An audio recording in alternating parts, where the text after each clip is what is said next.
मोहतरम मौलाना हाफिज दानियाल साहब जो सेंटर फॉर पीस के अध्यक्ष हैं, मुस्लिम मोर्चा ऑल इंडिया यूनाइटेड मुस्लिम मोर्चा के राष्ट्रीय प्रवक्ता मोहतरम हाफिज गुलाम सरवर साहब, संगम उर्दू डेली के मुदीर मोहम्मद राशिद अहमद साहब, यहाँ पर जनाब मेराज राइन साहब, राष्ट्रीय उपाध्यक्ष दानिश इकबाल साहब, बीजेपी मीडिया प्रभारी शहजाद अली साहब और यहाँ पर मौजूद मुअज़्ज़िज़ ख़वातीन व हज़रात, बोलने से पहले आपसे एक दरख्वास्त है।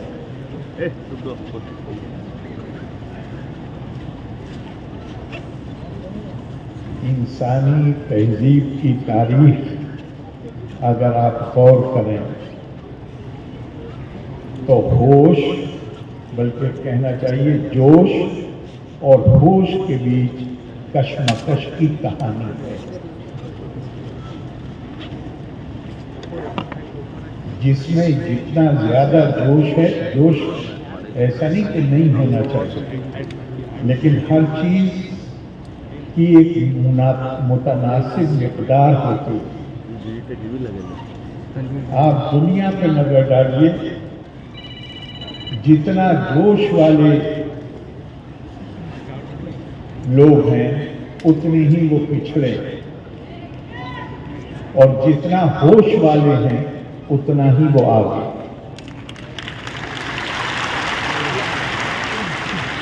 मोहतरम, मैं इसीलिए ये बात कह रहा हूँ कि मेरी आपसे दरख्वास्त है कि ये जो ताली बजाते हैं ना, तो इसमें जोश के हार्मोन निकलते हैं, जिससे अकल पे पर्दा पड़ जाता है। अकल पे पर्दा मत डालिए। हमारी आदत बनी हुई है सैकड़ों साल से, हमारे मुक़र्रिरीन होश नहीं सिखाते, जोश सिखाते हैं, और जोश का मतलब है कि फिर आप उनसे सवाल नहीं कर पाएंगे। मेरी आपसे दरख्वास्त है, मेरी बात अच्छी लगे तो गौर करिएगा, ताली मत बजाइएगा। मैं इसीलिए ये दरख्वास्त कर रहा हूँ। एक बड़े आलिम हिंदुस्तान में, उनका नाम, उनको कहते थे मुफक्किर इस्लाम, उनकी सवाने उम्रें पढ़ी, खुद अपने मुंह से लिख, अपनी कलम से लिख रहे हैं, फला मकाम पे मेरा जलसा था, मैंने पुरजोश तकरीर करी। फला मकाम पे मेरा जलसा था, लोगों के जज्बात उभर गए। जज्बात उभारना तो बस स्टैंड पे दवाई बेचने वाला जो है वो भी जज्बात उभार देता है, ये तो खास बात नहीं। अगर होश की कोई बात मैं करूं तो उस पर गौर करिएगा, और मेहरबानी करके ताली ना बजाएं, इससे कि वो जोश के हार्मोन निकलते हैं जिसमें। होश के अंदर रह के हम अगर चीज़ों पर गौर व खोज करें, कुरान हकीम में 700 बार लफ्ज़ इस्तेमाल हुआ है। तुम गौर करते हो या नहीं करते? तुम देखते हो या नहीं देखते हो? अफला यंज़ुरून इलल इब्नि कैफ़ खुलिक़त, इलस समाई कैफ़ रुफ़िअत, इलल जिबाली कैफ़ नुसिबत, इलल अर्दि कैफ़ सुतिहत।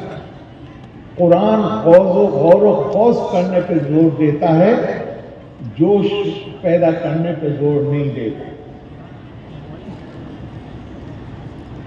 इसलिए मेरी आपसे ये दरख्वास्त है। अभी एजाज साहब ने, पहली बात तो मैं कहूँ कि मैं जो बोलना चाहता था उसमें ज़्यादातर मौलाना दानियाल साहब ने बोल दिया। मैंने उन्हें दिखाया भी कि मैं लिख के लाया था बोलने के। उससे बेहतर बात में और कोई कह नहीं सकता, क्योंकि वो उनकी बात नहीं है, उन्होंने कुरान की बात की। इससे बेहतर क्या भाई, قرآن میں آتا ہے وَلَن تَجِدَ لِسُنَّتِ اللَّهِ تَبْدِيلًا، اللہ کے قانون کبھی بدلتے نہیں ہیں۔ 10,000 سال پہلے بھی اگر آپ اس ہال کی چھت سے چھلانگ لگاتے تو ہاتھ پیر ٹوٹتے، آج اگر چھلانگ لگائیں گے تو بھی ہاتھ پیر ٹوٹتے۔ سورج اپنے مقررہ وقت پہ نکلے گا۔ میں ایک اور مثال دیتا ہوں اکثر، اللہ کا قانون اور اللہ کی ہدایت میں